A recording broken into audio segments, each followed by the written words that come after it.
Bright Tuty. Every student matters. Let's see which topic we are going to cover today. So today we are going to cover the Turkish invasion of India. So Turkish invasion of India, basically, now we are talking about the early medieval Indian time period when the people from Central Asia came to India for the very first time. They explored this subcontinent. They migrated here, although earlier when they came to India, their sole purpose was to loot the wealth from Indian temples or the treasury. But when they came to here, when they came to India, they saw that apart from the abundance of resources or wealth, they found that there is a space, there is a vacuum in a political authority where they can grab that opportunity. So we'll start with the Turkish invasions, Turks and Afghans who invaded India towards the end of 10th century AD. Now, they came into India through the passes in the mountains of the northwest. Now, let's first understand where is this, from where these Turkish and Afghani people came, from the Central Asia. So as you can see on my map, this is the part of India, which you can see here.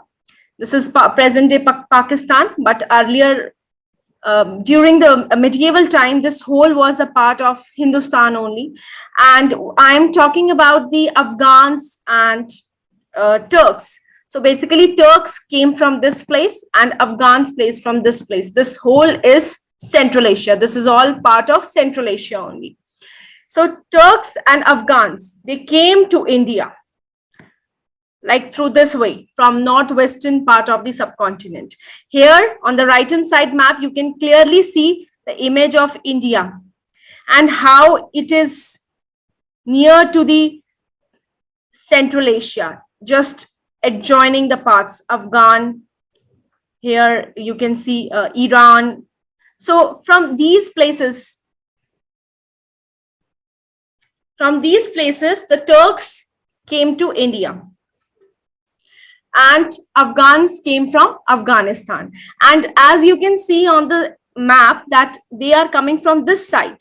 So naturally they will enter to the land through this passage. And there were different types of passes, which were passes as in roads or basically roads going within the mountains, making a channel to get connected with the Indian subcontinent. So you see there are a number of passes. This is Khyber Pass, Gomal, Pir Panjal. So these are some different major passes through which these people from Central Asia entered into this land. Now, who were the first group of people or tribes who entered from Central Asia to India? Let's talk about the Ghaznavids, Mahmud of Ghazni. So Ghaznavid was a small kingdom in Afghanistan. And here, if I'll show you in this map, yes. So Afghanistan is just here. And as I told you that during that time, there was not any concept of Pakistan or India. It was all together known as the Hindustan. So that is why the people from Afghanistan and Iran, they were easily able to connect to the subcontinent because the passage was free and passage was connected through land. So Ghaznavid was a empire, basically very big empire of Central Asia, which basically originated from this place, Afghanistan. And the area of Ghaznavid was almost covering this portion of that time. So it was although small kingdom in Afghanistan, but later on when it expanded, when it has started conquering other areas, it expanded to several parts of Central Asia also. So first Mahmud attacked Punjab. Mahmud was the like a king or emperor of Ghaznavid Empire. So Mahmud attacked on Punjab and defeated the king who was Jaipal and Anangpal, and made them his vassals. Vassals, now who are vassals? Vassals, basically they will be they will be holding up the authority over land, but they will pay revenue taxes to the Mahmud. So he made them as a feudal lords, but not the authoritative power over that region. So indirectly, they are taking tribute, they are taking taxes from the king of Punjab, Jaipal and Anangpal. Now, apart from this, as we saw that Mahmud of Ghazni, Mahmud means the king of Ghaznewad Empire. His name was Mahmud, and we are calling him as a Mahmud of Ghazni because he belongs to Ghazni. So when he defeated Punjab, he understood that after that he understood that there are several other scope from where he can loot the wealth from India. So he was the very first king from outside the subcontinent who tried to attack over Somnath temple, and that too several times. He attacked on Somnath temple almost 17 times. 17 times he attacked on Somnath temple. Why? Because Somnath temple during that time, which is present day in Gujarat, during that time, Somnath temple was one of the most richest temple in the entire India. So he was knowing about the fact that there is a temple in Gujarat, which is Somnath temple, and that temple is having abundance of resources, abundance of wealth, gold. So he tried to attack over that temple for 17 times. And on the last attempt, finally in 1025 AD, he looted the wealth from Somnath temple. So this was his one of the most strong campaign over India. Once he attacked over Somnath temple, then later on he attacked over Mathura and Kannauj also. And in 1030 AD, when Mahmud died, after his death, the power of Ghaznewad Empire got declined. So this was the story of Ghaznewad Empire, where the Mahmud of Ghazni was one of the most prominent one, and during his rule, you can easily understand how he actually looted the wealth from Indian subcontinent, and where he has utilized this wealth. He utilized this wealth into his own empire to beautify his empire, Ghaznewad Empire, right? So he was taking all the wealth from here and investing it or putting it up into his empire glorification. And even to build strong army strength also. Of course, for any ruler, for any king, it's army, the army is a strength. So to strengthen his army and to beautify his empire, he looted the wealth from India and he invested on it. So this map, as I have showed you everything, the important passes, and this you can see the just glimpse that this part, Ghaznewad Empire, it was here Afghanistan, and here it was present day, although I am not considering it as a Pakistan, but yes, it was Pakistan of present day, if I'll say. So from Afghanistan till here in Delhi or in Gujarat, that time Chalukyas were there in Gujarat. He attacked on Somnath temple, he attacked on Kannauj, on the city of capital of Pratiharas, and they looted wealth from there. Although please note that Ghaznewad Empire, Mahmud of Ghazni, didn't conquer the area. He didn't conquer. He didn't became authority over these areas. He only looted wealth from these areas. Now let's move to the next, which is Muhammad Ghori. We have to understand the pronunciation very, very carefully. The earlier one was Mahmud, and this is Muhammad. This is Muhammad Ghori. As I told you that after this expedition over Mathura, Kanauj, and after taking or looting wealth from India, after his death, Muhammad of Ghazni, just after his death, we saw that there was a sharp decline in the empire, and Ghaznavid empire got into its decline mode. After that, on the same region, new tribe emerged as a powerful one, and Ghaznavad empire got substituted with the Ghaurian empire. So Muhammad Ghori was the emperor of Ghaurian empire, which was again situated in Central Asia, in the same place where it was Ghaznavad empire. So Muhammad Ghori was a small kingdom in Afghanistan like Ghazni, and Muhammad Ghori was a very, very ambitious ruler. Unlike we saw in the case of Ghazni, he came to India, he looted the wealth from here just for his sole purpose, and he wants to strengthen his army, he wants to beautify his empire, nothing else. He didn't, annexed and controlled over the area. But the Ghori was very, very ambitious. He wants to expand his empire. So here, the ambition of Ghori was what? To expansion.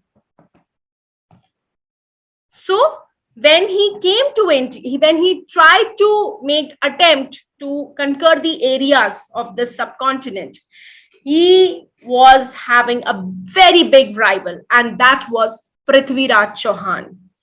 So Prithviraj Chauhan at that time was ruling from Delhi. And as we have already heard about his name, he was among the most powerful Rajput king of the time. So Prithviraj Chauhan basically was very, very important ruler of the early medieval time period, and one of the most strengthened, we can say one of the most iconic character of the Rajput kingdom. And he is, Muhammad Ghori's most important campaign in India was against of the Chauhan ruler, that was Prithviraj Chauhan. Okay, so Prithviraj Chauhan was a Chauhan ruler. Now, the first battle which he fought with Prithviraj Chauhan was the Battle of Tarain. Battle of Tarain was fought in 1191.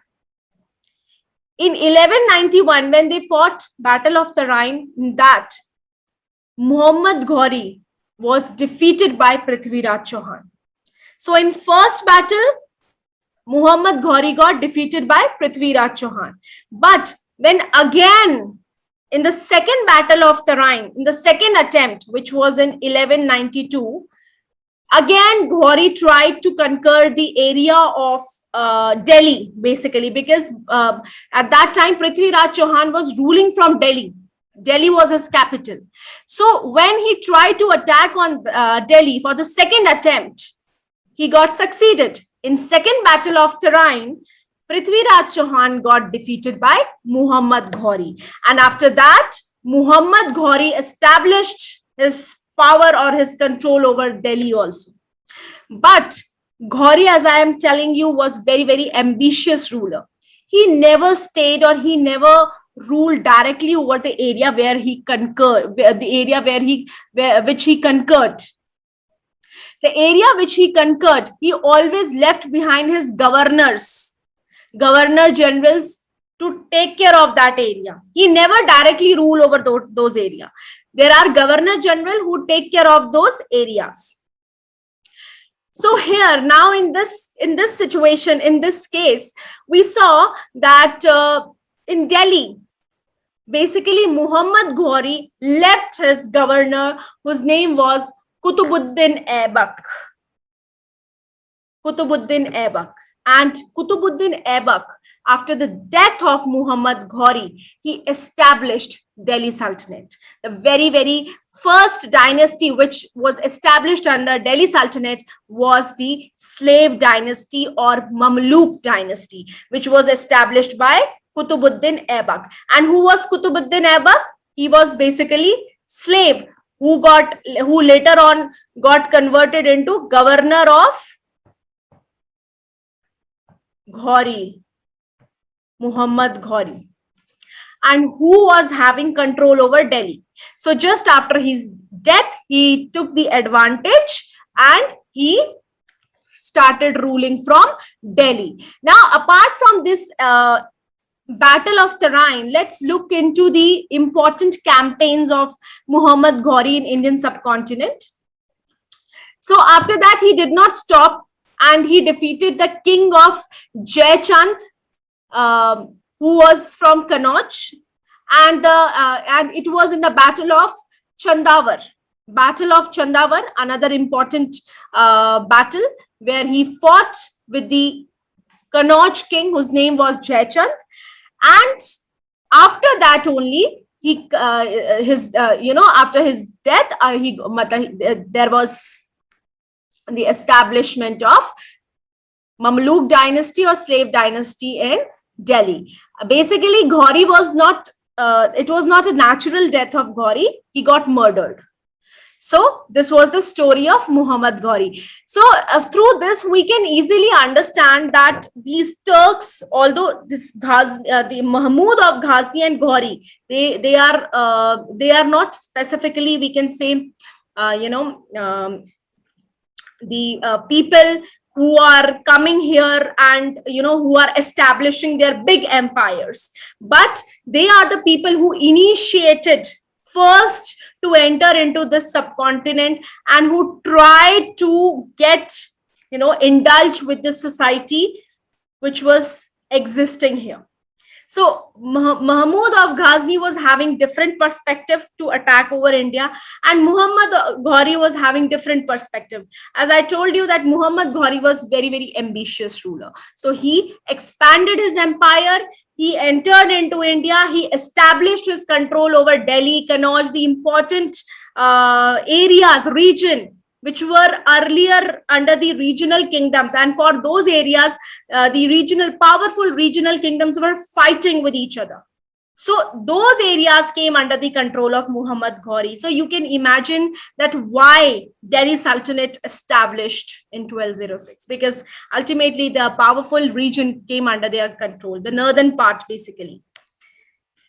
Now I would like to show you this map, and this is how, from here only I would like to just explain that during the time of Ghoris, this area Delhi, this area Kannauj, almost you can see they expanded from here till here. I'm just highlighting this part.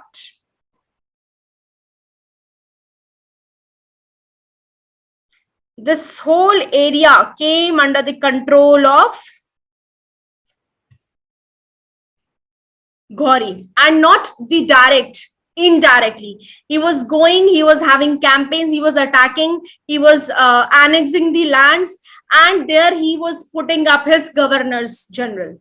And just behind him, those governor general are taking care of their region, which were under the Muhammad Ghori. Society, economy, and religion in North India during the early medieval time period. So here we are talking about, I would like to specify the time bracket. And the time bracket is from 8th century till 12th century AD. So first we will look into the society. How was the society during that time? As we know that Indian society, and it is not only about the early medieval Indian history, our society got divided into 4 parts from the ancient time.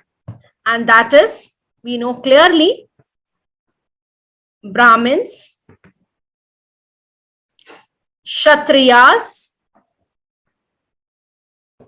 Vaishyas, and Shudras. So this was the clear demarcation of the society, division of the society, out of which Brahmins were the people, or basically the group of people in the society who comes at the higher place in the social hierarchy. And what was their work? To read Rig Veda, to read Vedas, to teach Vedas, to conduct any sort of sacrifices, to perform, basically performing sacrifices, and the basically mediator or mode of the people to get connected with the god, taking all the grants from the people. So that was the Brahmin first. Second was the Kshatriyas. Kshatriyas were the warrior class who were always involved in the fights or battles.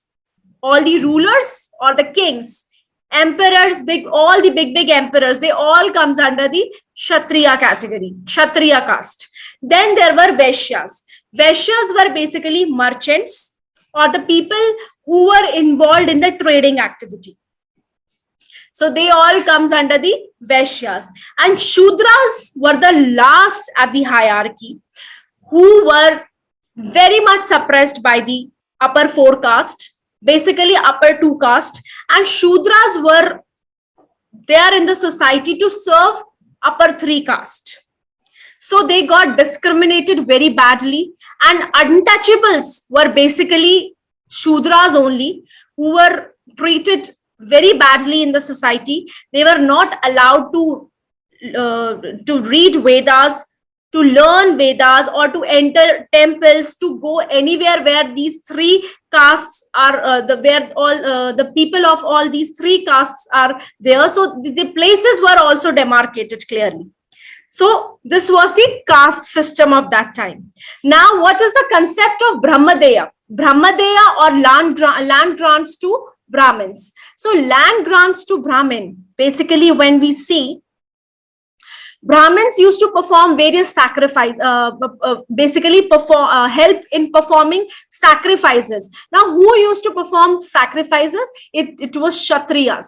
It was basically rulers, kings, who used to perform different sacrifices, different rituals, and through who they are performing these sacrifices, they are Brahmins. So Brahmins, in return of that, what they will get, like today we give dakshina. So it is a kind of dakshina only, Brahmadeya. It is a land grant. In earlier times, Brahmins used to get big lands, even the villages also, as a land grant, as a dakshina from the merchants, rulers, or kings, those, for who they are helping to perform sacrifices. So this was the concept of land grants. Now, when we look into the economic life, we saw there was a decline of trade and commerce. There is a reason why, because there was so much conflict during this time period. All the regional kingdoms were indulged in fight and battles with each other. So trade and commerce, we saw sharp decline on that, very sharp decline. There was no stability in the economy, because if there is a situation of stability, some ruler is some king is king from any of the neighboring kingdom or dynasty is coming and attacking over that specific area, then again the economy is getting shattered down. So this is how the things were happening in the economic life. There was no stability. There was a declining mode in trade and commerce. They were unable to do internal trade. So we cannot imagine the trade with some other continents. Now, when we look into the political life, there was a system, Saman system, which developed in the later phase of ancient period, last phase of ancient period. The system of feudalism, very important. This is king, this is vassal. We can say vassal, or we say feudal lords. Now, who are they? I am going to simply explain you this through one small cycle. Kings are basically giving lands, or we can, for single vassal, Vassal is basically one designation, who is known as feudal lord. Now, I'll tell you what is feudal lord. First, we will understand land. So, king is giving land to vassal. Land is a fief, piece of land, mother one land, which feudal lord, the person who is going to take care of that land, who is authoritative over that land after the king, that person is feudal lord. So king is giving land to vassals, feudal lords. And now in return of that, what vassals are providing to king? Now king is granting lands to different vassals in his kingdom. Now in return of that, what he is going to have? Vassals are giving two things. First, revenue, and second is military services.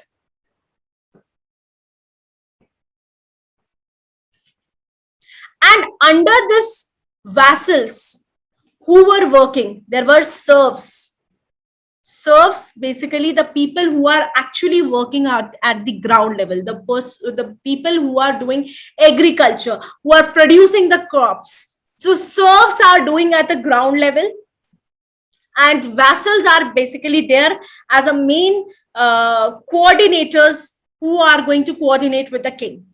They are going to provide revenue. They are going to provide military services in the case king requires extra military support. So this was the very important part of political system in the early medieval time period, when there was no central authority. There were regional kingdoms. So in regional kingdoms, why this Saman system developed? Because today we saw that there is a standing army. Standing army means what? The army which is well trained, which is professional army. During that time, when there was a regional kingdoms are very small. What is the difference between kingdom and empire? It is the main difference comes at its area only. So kingdoms are very small. The large army is not required for kingdom. So during that time, there was no well-trained or professional army. The person who is doing farming at the land, on the next day, if there is a battle, that the same person will go for the fight. So that kind of system was there in the kingdoms. It was only after the coming of Delhi Sultans and Mughals, when the central authority, they actually started working for professional armies, basically for standing army. Although this part we already saw during the ancient time period, Mauryan Empire also, but when in the phases of history where we saw the coming or emergence of small regional kingdoms, there was no standing army. It was, during the end of ancient period, we saw the emergence of Saman system, feudalism, where the king is getting revenue also, the king is getting military services also from the same source.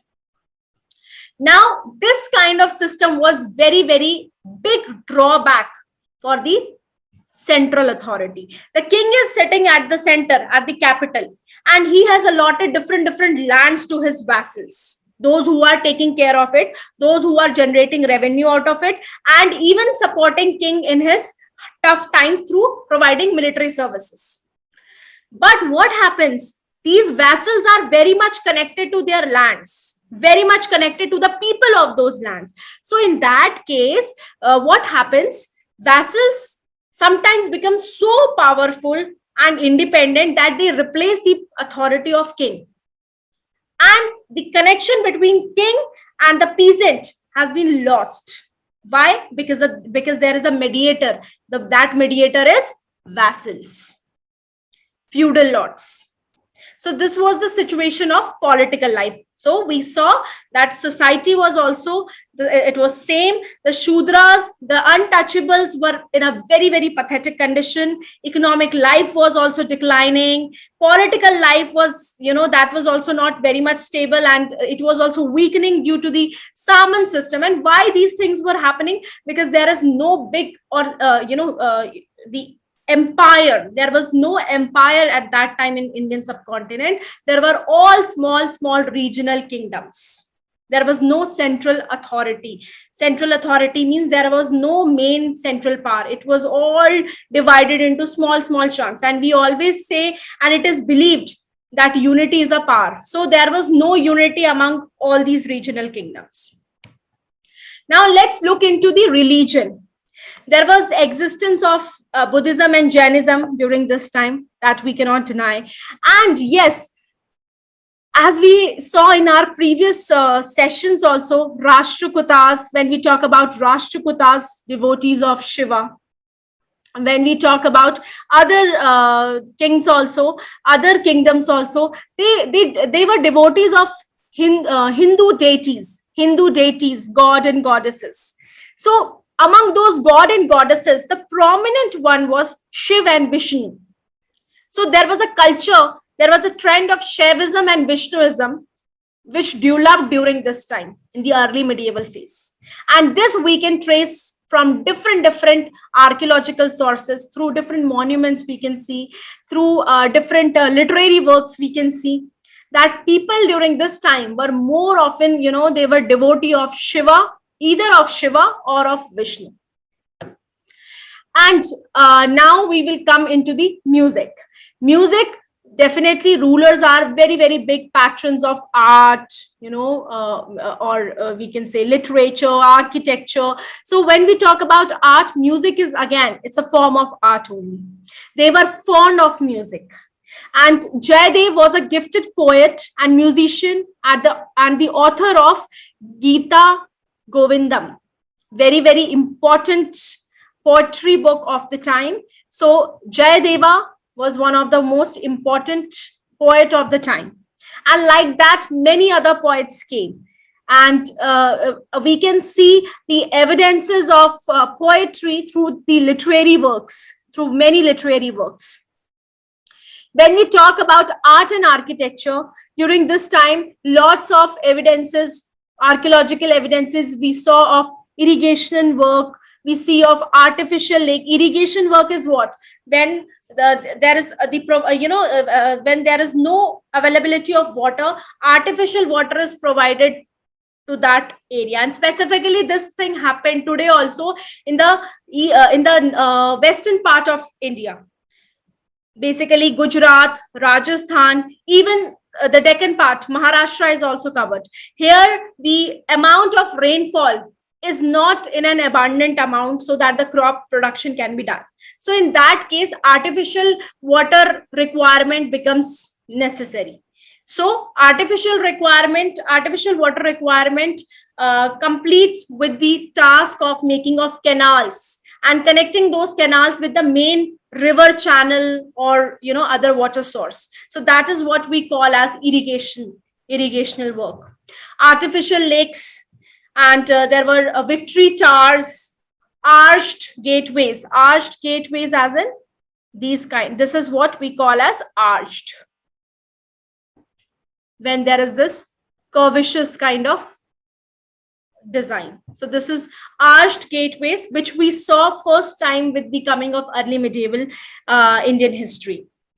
And there are forts of Chittor, Ranthambore, Mandu, Gwalior. These are some very, very important forts of the time, which reflects beautiful work of regional kingdoms. These are all regional kingdoms fort. These are the forts of regional kings. But you can see the real culture, the authenticity of that area, which you can easily see it is reflecting today also in its monuments. The famous temples of the time: Somnath in Saurashtra, Bhubaneswar, Konark Sun Temple, very, very famous, and Puri, Mount Abu also in Rajasthan. So these are some very, very important and famous temples of the time. So in case of art and architecture also, you can see a number of variations. And yes, with the coming of the Turks and Afghans into the land, now slowly we will see the changes in architectural form, the changes in even the literary form. We will start witnessing after the coming of Turks and Afghans. But till this time, we saw the evidences, the abundance of resources which are available for regional kingdoms. And we can easily trace out their beauty in every terms, whether it is literature, whether it is architecture, whether it is art.